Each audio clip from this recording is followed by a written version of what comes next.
Wonderful event, ET. Brilliant. And so always start my panel discussion with a joke that either I can drive an Uber or work in sustainability. And gladly, sustainability is everywhere, right? We just got a presentation from MSC REIT and having been involved in one of the private equity, all the REITs in India, or the glass bottle you see here, parked and involved in that, it's everywhere, right? But look, when it comes to sustainability, it can have various meanings, right? When it comes to GCCs, it's a lot about the words that come to our minds is about innovation, process optimization, right? Having been involved in few of the GCCs on their ESG transformation, what I have seen over the years, they have evolved as the strategic powerhouses. They are not only integral to the parent organization in terms of innovation, process optimization, talent hub, but they are mostly seen as center of excellence, right? Transformation hubs. Not only they are spearheading strategies, monitoring, interventions, targets, but it's a lot about guiding the whole global landscape on regulations. Right? I mean, when I moved to India 3 years ago, I've lived mostly overseas, family still lives overseas. And after coming to India, the perspective I have on regulations in Europe or taxonomy, in Australia, of course, the parent, I was involved in BRSR in India, is SEBI, and what I'm seeing with SEC happening in the US, that perspective I never had. And when I talk to my colleagues here, they have a global landscape analysis on how we can really look at the impact. So with that in mind, how many of you understand sustainability? It's a wide word, right? So sustainability, I would like to start explaining, is exactly what we are doing here. Sustainability is about value creation. It's about capital management. Alright, to do this event, we needed financial capital, right? Very well understood. And we needed to manage natural capital. Why we don't have plastic bottles? Why we have glass bottles there? Natural capital, natural impact, positive, negative, right? Why we were talking about EVs and hybrid. Why? Because it's about our travel impacts, natural capital. Relationships. To run this event, we have to go out across the value chain to every single partner. That's social capital, the relationship you have. And people, human capital, us. That's sustainability. It has been part and parcel of all of us forever. It's not something planting 10 trees. It's about raising capital to plant billion trees or mangroves. Yesterday I was presenting to Saudi Aramco, number 2. It's all about nature-based solution, how you can really make an impact. Right. Now, I'll go to the people who are living and breathing GCC. Right. So, I think I'll start with a very generic question, right? In your role, and if you look at, Shailesh, if you look at in your role, how you are seeing sustainability as a value creation driver for your company. Thanks, Shailesh. Manish. Good afternoon, everyone. Before I jump into my answer, a quick 60 seconds on Hero Future Energies. What we do, who we are. We're part of the Hero Group, and an integral renewable energy arm of the Hero Group. We started our journey in 2012. We are on the 12th year of our existence today. And our DNA has always been adding green electrons, more sustainable electrons onto the grid, helping not only the country decarbonize its electricity grid, but also help corporates and CNI consumers in India make that move and make that transition towards clean energy. As a company, we've got an operating portfolio of around 2 gigawatts today. We have interests spanning across India, Europe, and Southeast Asia. We've got functional solar plants in Ukraine as well as Vietnam as I speak today. The next decade for us is going to be looking out to solve a bigger problem. Renewables is intermittent in nature. So the next projects that you will see Hero clock up will be with the concept of 100% round-the-clock renewable energy. That means every electron that your machine consumes will be from a green source somewhere. So having said that, coming back to your question, Shailesh, Sustainability is a huge driver in today's business scenario. I mean, for us as a company, while it's not a mandate from any of our clients yet, but we do see it as a prime driver of demand generation when we want to work with responsible corporates abroad and abroad as well as India. So the single biggest driver is how sustainable are you in your day-to-day operations. Now when I say sustainable, it doesn't necessarily mean green energy. My idea of sustainability is a business which can work continuously in the future, which our kids can manage, which is not depleting natural resources and which is not damaging the environment. So part of the work that we're already doing is on the environment basis. But how do we integrate innovation into our day-to-day operations so that we are sustainable across the value chain? We are investing a lot on technology. We are investing a lot on talent. ESG and sustainability does have a lot of talent today, but we are inculcating and developing a lot of talent. And lastly, we are taking all necessary measures to ensure that a renewable energy project does not impact biodiversity where it's installed. It does not have a negative environmental impact. If we can manage that, then we are already solving the green energy problem by itself. That's brilliant. Net zero workforce of the future. That's brilliant. Manish, health, nutrition, unique sector. So what are some of the opportunities and risks you are seeing in your sector in terms of scalability, how you are expanding, how you are reaching out to the global, and sitting in India, how you can really add value? General perspective, please. Yeah, thanks, Shailesh. Just a quick introduction about Novonesis. Novonesis is a biotechnology company, and sustainability is in DNA. Right? So I'm very happy to be here, and I have a finance background, but what's really keeping me with Novonesis for more than 15 years is its purpose and ensuring that you have a sense of belonging. Right? So sustainability is what we do, how we operate, and how we bring value to our customers at Novonesis. Right? So it's a biotechnology company producing biosolutions, harnessing the power of enzymes, microbes, proteins. It's a very science-based company, and doing it at an industrial scale. So that really, and what it generates value for our customers is that it helps in reducing the fossil-based ingredients in our day-to-day products, ensuring that we can get faster yield to our industrial production plus our agriculture, reducing food waste, powering our transportation with biofuels, or improving our gut health. Right? So wide variety of applications we play in over 50 industries and globally present and headquartered in Denmark. Right? So interestingly, 80% of Novonesis revenue comes from solutions which help in translating into a climate neutral society, right? So it's very much in our DNA. So it's a very good starting point we are in at this point of time, and all our applications and all our products are driving sustainability towards our customers, right?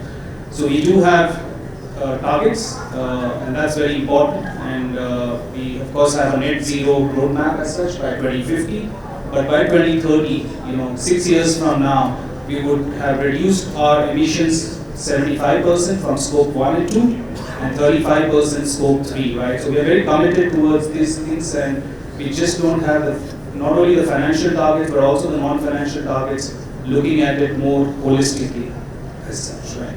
So coming to your question, Shailesh, I think there is an immense opportunity lying ahead of us, to use biosolutions and and ensure that we are able to contribute to the society at large as such, right? And GCCs can play a very important role and pivotal role, right? So I think all of us out over here, we have done very well. We have grown, we have matured as an industry, and ESG is catching up, and it's sort of a new platform which we are building. And some of us are in the journey of building that platform by using data, reporting, analytics, and some of us are setting up the whole center of excellence around the sustainability, right? So that is where we are heading towards. And there is a huge opportunity where we can play and where we can add value to the organization ahead of us. Thanks, Manish. And You talked about scope 1 and 2, just for the audience, so many of you, I mean, these two words are coming everywhere, but very quickly. We talk about scope 1, 2, and 3, and 4 in greenhouse gas emissions perspective. Scope 1, your operational emissions, right? So if I have coal-fired power plant and the coal that drives is scope 1, scope 2, energy from the grid, scope 3, the cab I took to come here, scope 4, any product I come up which avoids emissions throughout the lifestyle. Scope 1 to 4. So continuing that, let's talk about supply chains, right? So Manish, how you are looking at first embedding, right? You have great targets, net zero roadmap, you have products which are quite sustainable, very clear benefit on health and well-being. But in terms of embedding your strategies into the business models while you scale, and how you reach out to your supply chains, right? That's my next question, please. Thanks, Shailesh. And just to give some perspective, right? So what we have done in Novonesis is that we have a corporate sustainability committee which reports directly to the executive management, right? So we have a CSO, corporate sustainability officer, who chairs that company. So all the decisions and business decisions and around the innovation pipeline is sort of embedded into this, is integrated into this committee as such, right? Aside that, it's just not about the strategy, right? It's all about the execution as well, right? So we have a steering board and supported by a global sustainability team who ensures that whatever has been strategized is being implemented on the ground, right? So this governance and this framework really helps for us to drive innovation and champion the sustainability. Supply chain is very complex, Shailesh.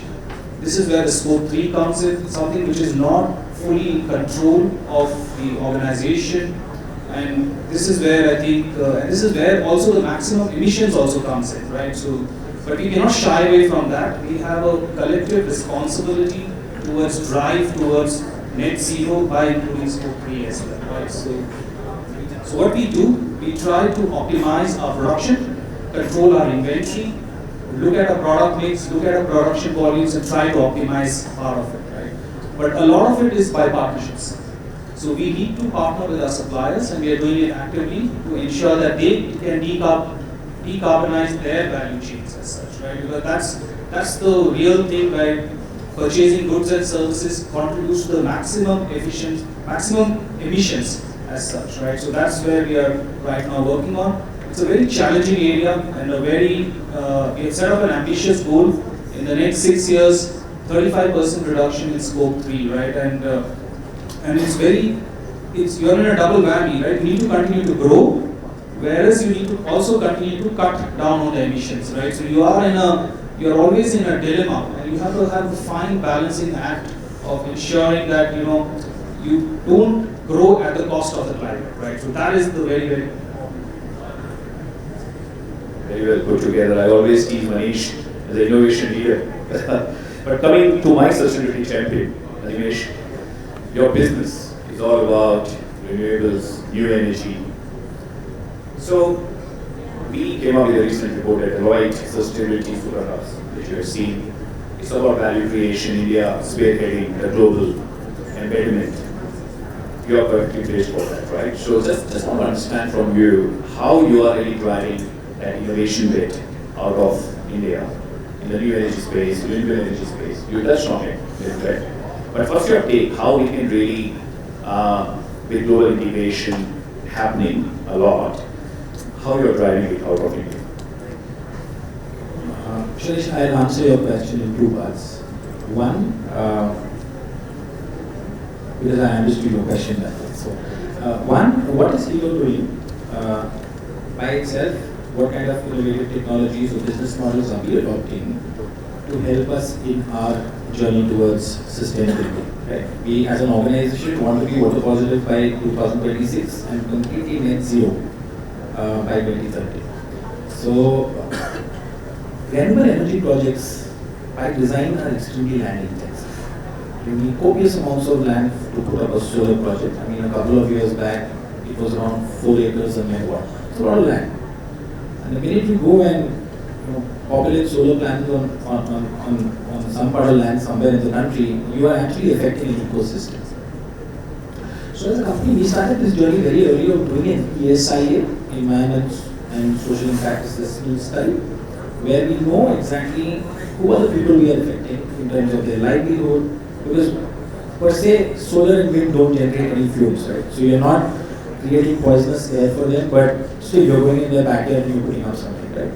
So do that entire ESIA study, ensure that the society that we're impacting gets impacted in a positive way. We do a lot of local employment generation. We work through a lot of ASHA centers in where our projects are located to kind of lift up the education, especially for women. And coming to the innovative bit, so now, better part of the last 10 years, it's been an innovation cycle in both solar and wind. And efficiencies when it comes to solar modules has been almost skyrocketing, if I would say. It leaps and bounds every year. So, the metric that I just told you of 4 acres per megawatt, with today's modules, it comes down to around 2.2 acres, depending on which part of the country and what latitude you are in. So you're inherently reducing the quantum of land that you're going to use for this project. And this extends to both solar and wind. We are adopting newer technologies because solar also has got a lot of clean energy. Clean module almost every day depending on where you are. And it requires water. So, and as I said, we need to be water positive. So we are introducing, or rather starting to use a lot of waterless robotic cleaning technologies in our solar parks. That saves a lot of water. Right? So adds to our water positivity. We are also using innovation. I mean, every time your solar or wind plant is down, I limit myself to solar right now because I talk about condition boundary. Solar, every time a solar plant is down, you are not adding green electrons to the grid.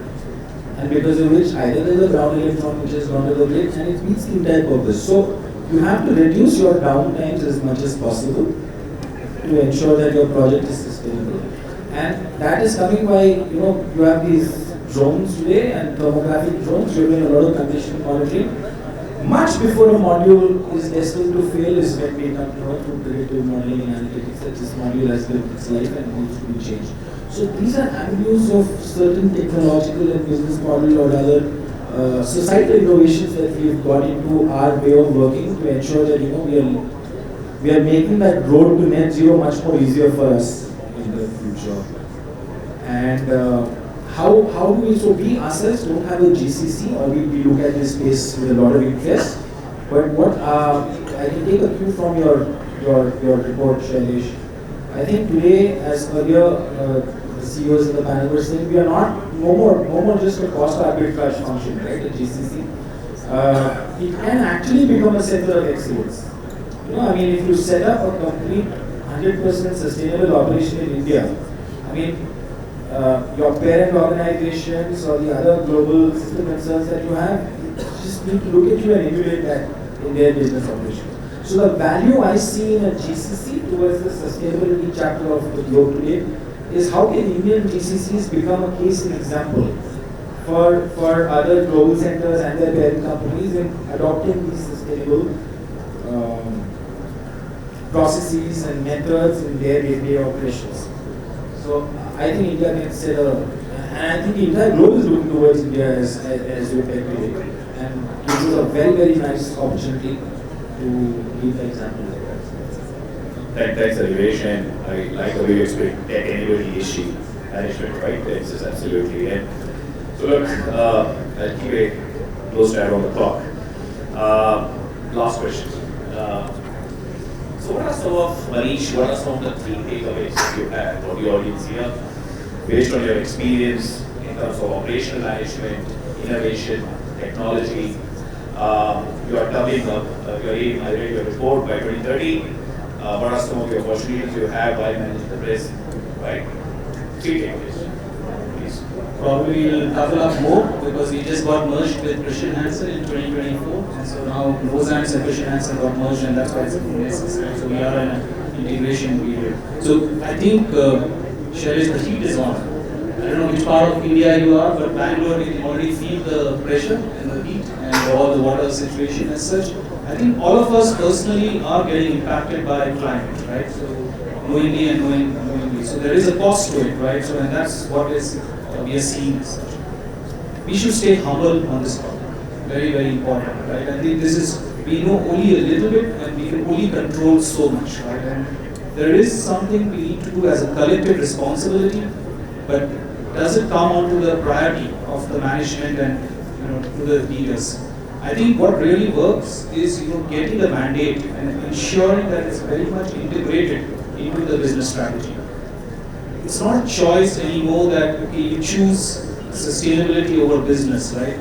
You need to choose sustainability always as such, right? And you need to take the hard choices, even if it comes at a cost, right? And as you were saying, Animesh, right? So sustainable projects takes a longer return on investment. It takes a longer time to generate results as such. But that's the right thing to do. And it's no longer that okay, if short term versus long term, right? And so I think we have a collective responsibility towards our next generation, and we need to ensure that we are able to provide them with a planet which is more livable and much more conducive, right? So I look at the glass always half full. There's a lot of challenges out over here, but there is hope, and we have all the technologies, we have all the solutions to bring to the market, right? And bringing the advocacy and sort of championing it at a global scale is what we need. There is always regulation, there is always fossil fuels are more subsidized than renewable energy, but things are changing at a faster pace, right? So that's my perspective. Thanks. Time's up is there, but quick, 10 seconds, 3 takeaways, or 1 takeaway from you. For audience here, based on your experience, you covered it all. Maybe 15 is what I would take. Folks, GCCs inherently might have different kinds of operations. You might have, ranging from say a 10 people workforce to 3,500. You are operating at different levels of electrical consumption. There are different models and avenues available to you today to address this lowest hanging fruit in the entire sustainability journey, which is electricity, right? And when we are talking about GCC operations, what immediately comes to my mind is probably electricity runs the roost, and 60-70% of your OPEX must be towards electricity expenditure. It is sustainable to go green, that's a given, and today it's also cost effective. So there are many developers in the market today who can help you source green electrons either through solar rooftop or through solar and wind open access. There are business models, there are developers, there is supply. As long as there is a demand, I think this is a problem that can be solved almost immediately. That's my takeaway. Sorry for rushing you, but you covered it quite well earlier. It's all about making sustainability work for businesses and business work for sustainability, right? And so look, my time is up, our time is up. Thanks so much. Thanks so much, Animesh. Thanks, Manish. Thanks to the audience. We are around for any questions later, but thanks for listening. Thank you.